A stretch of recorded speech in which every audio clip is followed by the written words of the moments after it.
शुरू।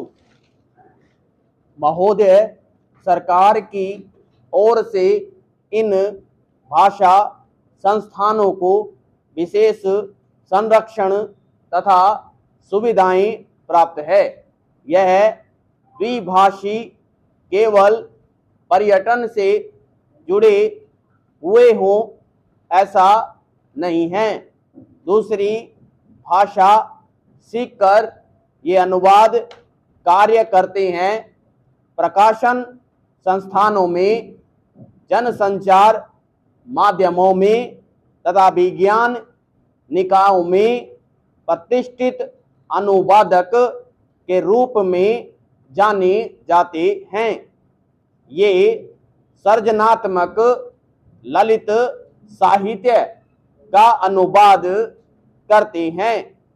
विदेशी समाचारों का अपनी भाषा में तथा बल्गारिया के समाचारों का विदेशी भाषा में अनुवाद करते हैं। ये अनुवादक अपनी अपनी भाषा के विशेषज्ञ माने जाते हैं। यदि आप कभी बल्गारिया जाएं तो आप देखेंगे कि आप चाहे इनकी भाषा न जानते हों, किंतु आपकी भाषा जानने वाले आपको जरूर मिलेंगे। विराम। अभी कुछ महीने पहले ही तो बात है जब भारत के राष्ट्रपति डॉक्टर शंकर दयाल शर्मा बल्गारिया गए। वहां बल्गारिया वासियों ने हिंदी में उनका स्वागत किया और भारत संबंधी प्रश्न भी उन्होंने राष्ट्रपति जी से हिंदी में ही किए। भारतीय प्रतिनिधिमंडल के लिए यह सुखद आश्चर्य था। विराम। वस्तुतः अनुवाद या भाषांतरण उनके लिए व्यावसायिक अनिवार्यता है। विराम। यूरोप के अन्य देशों में भी यही स्थिति है, जहां विश्व में प्रकाशित किसी भी भाषा का महत्वपूर्ण शोध निबंध या कोई विदेशी चर्चित साहित्यिक कृति उस देश की भाषा में तत्काल अनुदित हो जाती है। विराम। पैरा। इतिहास साक्षी है कि ईसाई धर्म के प्रचार में अनुवाद की भूमिका कितनी महत्वपूर्ण रही है।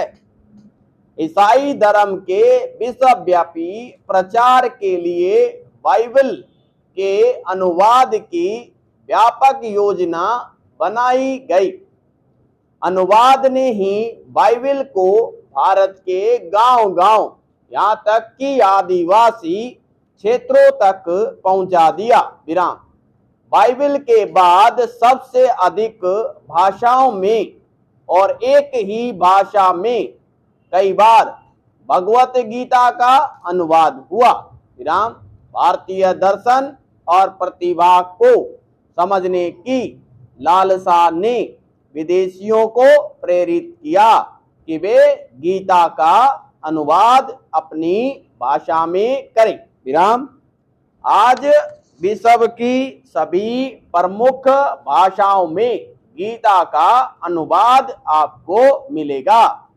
अवधी भाषा में लिखित रामचरितमानस भी देश और विदेश की अनेक भाषाओं में अनुदित होकर विश्व साहित्य का अनुपम ग्रंथ बन गया है। विराम।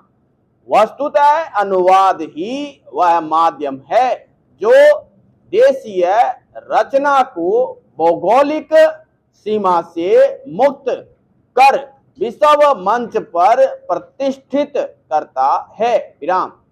गीतांजलि की ख्याति का एक प्रमुख कारण उसका विदेशी भाषाओं में अनुदित होना ही है। विराम।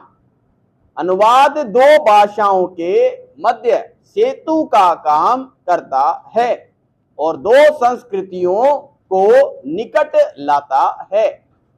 अनुवाद की नींव है दो भाषाओं का ज्ञान और उन भाषाओं पर व्याकरण और शैली की दृष्टि से ऐसा पूर्ण अधिकार कि अनुवादक एक भाषा भाव व विचार राशि को दूसरी भाषा में पूर्णतः इस प्रकार रूपांतरित करे कि पाठक मूल रचना की संवेदना से भी परिचित हो सके तथा अनुवाद पढ़कर उसे मूल का सा आनंद भी मिल सके। विराम।